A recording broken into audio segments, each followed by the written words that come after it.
Halo, pada video kali ini kita akan membahas tentang hukum dasar kimia yang kedua, yaitu hukum Proust atau hukum perbandingan tetap. Jadi ciri-ciri pada soal-soal hukum Proust itu pasti ada satu senyawa, jadi diketahuinya hanya satu senyawa aja. Satu senyawa di mana satu senyawa itu terdiri dari beberapa unsur. Misalkan unsur A sama unsur B gitu. Sama ada unsur B. Nah, dari kedua unsur itu tadi nanti diketahui perbandingan tetapnya, perbandingannya A banding B dalam suatu senyawa itu misalkan 1:2 atau 3:2 gitu ya. Jadi diketahui perbandingan suatu unsur-unsur dalam satu senyawa gitu. Contoh soal langsung aja, jadi perbandingan massa unsur magnesium, di sini diketahui perbandingan massa unsur magnesium dan oksigen dalam senyawa magnesium oksida. Nah, di sini dari soal awal sampai akhir itu hanya diketahui satu senyawa yaitu MgO saja. MgO saja. Di mana dia terdiri dari unsur Mg dan unsur O. Membentuk suatu senyawa MgO gitu ya. Jadi nanti ada Mg sama O menghasilkan MgO, senyawanya itu MgO gini. Kemudian diketahui juga perbandingan unsur Mg sama O-nya yaitu 3:2. Kalau kita lihat dari perbandingan ini maka bisa diketahui ya bahwa MgO yang terbentuk nanti sebanyak 5. Jadi tinggal kita jumlahkan aja 3 ditambah 2 sama dengan 5. Jadi MgO-nya nanti 5.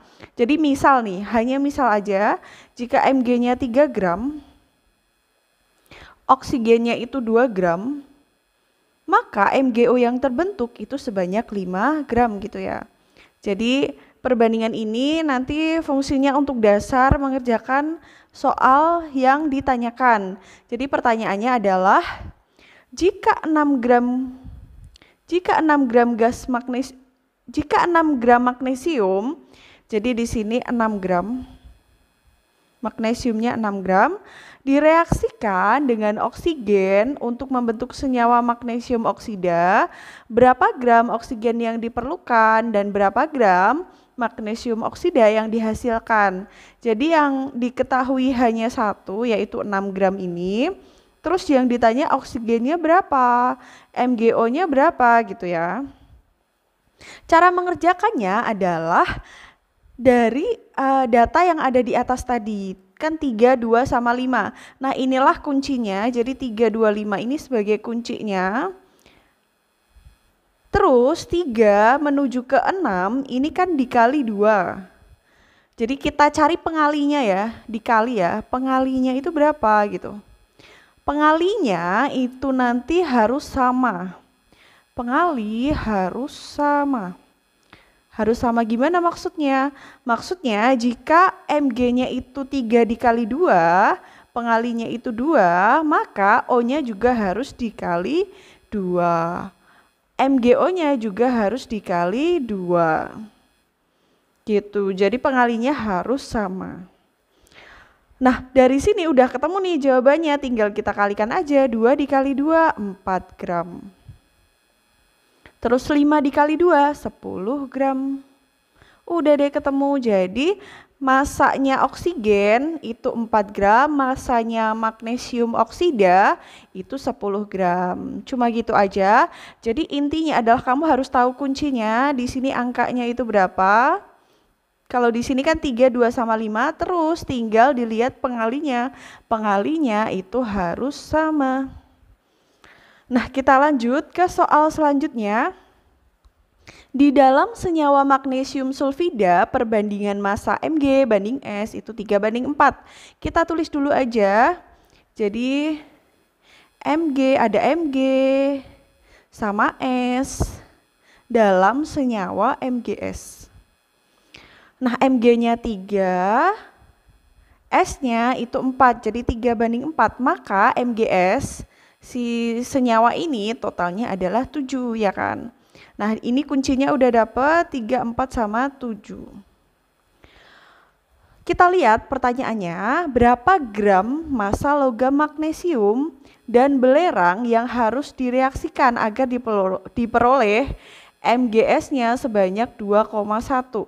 Jadi cuma diketahui satu massa aja ya, nanti udah cukup untuk mengerjakan semua massa yang lain. Jadi di sini 2,1 gram.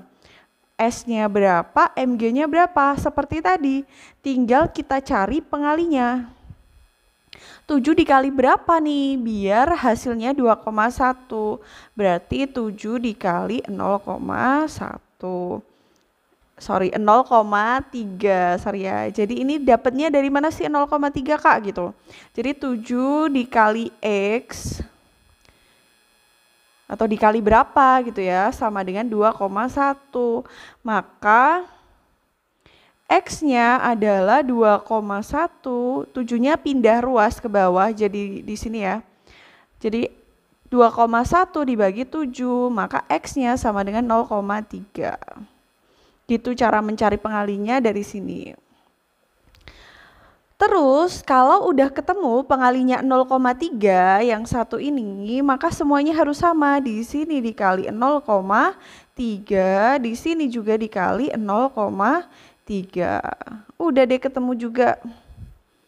Jadi gampang ya, ini udah ketemu jawabannya 3 kali 0,3, 0,9 gram. 4 kali 0,3, 1,2 gram. Gitu, jadi jawabannya adalah massa logam magnesiumnya 0,9 gram, massa belerangnya 1,2 gram. Ini yang A. Kemudian yang B, jika direaksikan 1,6 gram logam Mg, kita kasih warna yang beda ya, ungu. Jika direaksikan 1,6 gram logam Mg, jadi Mg-nya 1,6 gram, dan 0,4 gram serbuk belerang, belerangnya 0,4 gram, maka tentukan massa MgS yang dapat dihasilkan di sini berapa gitu. Jika ada zat tersisa, berapa massanya? Nah, kalau udah ada sisa-sisanya kayak gini, maka di sini selain Mg plus S, jadi MgS itu ada tambahan lagi ya. Jadi kita tulis aja ulang si reaksinya untuk soal nomor B, soal B. Reaksinya tadi ada Mg ditambah S, hasilnya MgS. Terus yang ditanyain adalah MgS-nya berapa dan ada sisa gitu ya. Ada sisa seperti soal pada hukum Lavoisier. Jadi kalau ada sisa kita tuliskan di sebelah kanan. Sisa. Kemudian setelah ini kita cari pengalinya seperti yang soal A tadi. Jadi untuk mencari pengalinya gimana Kak? Tadi angkanya itu adalah 3/4 ya. Ntar ini aku pindah dulu.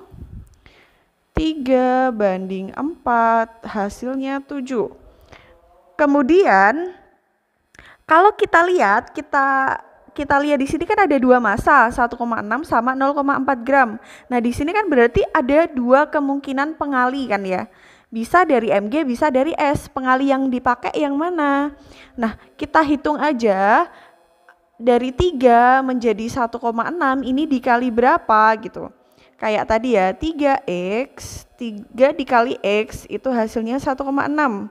Maka hasilnya kalau kita hitung menggunakan kalkulator itu 3, berarti ini x sama dengan 1,6 dibagi 3.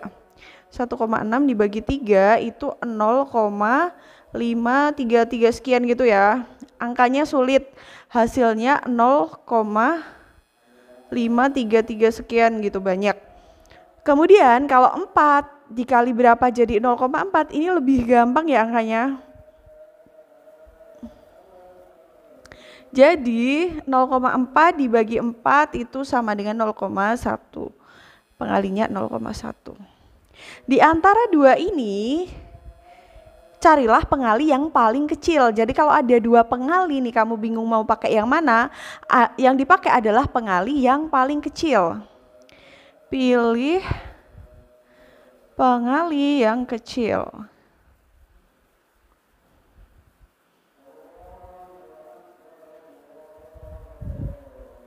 Jadi jawabannya yang 0,1 ini ya. Jadi yang ini kita hapus aja, yang kepake itu akhirnya yang 0,1. Jadi semua pengalinya itu 0,1. Tadi atur aja kan pengalinya harus sama tuh. Yang dipilih yang paling kecil, pengalinya adalah 0,1. Nah, akhirnya ketemu nih MGS yang dihasilkan itu sebanyak 0,7 gram. 0,7 gram. 7 kali 0,1, 0,7 gram. Terus tentukan massa MGS yang dapat dihasilkan. Ketemu ya tadi 0,7 gram. Terus ada pertanyaan lagi nih, ternyata jika ada zat yang tersisa, berapa massanya? Di sini berapa gitu massanya? Dapatnya adalah kita lihat yang habis yang mana, yang sisa yang mana. Yang habis tadi yang S. Kenapa kok habis? Karena tadi dia pengalinya yang paling kecil ya. Berarti kan habis tuh 4 dikali 0,1 pas habis 0,4 gram. Jadi ini habis. Berarti yang sisa Mg. 3 kali 0,1 berapa Kak? 3 kali 0,1 itu 0,3 gram aja.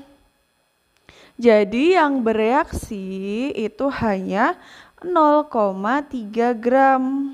Yang lainnya sisa gitu. Jadi dia nggak bereaksi. Yang nggak bereaksi berarti 1,6 ini dikurangi 0,3 ya. 1,3 gram.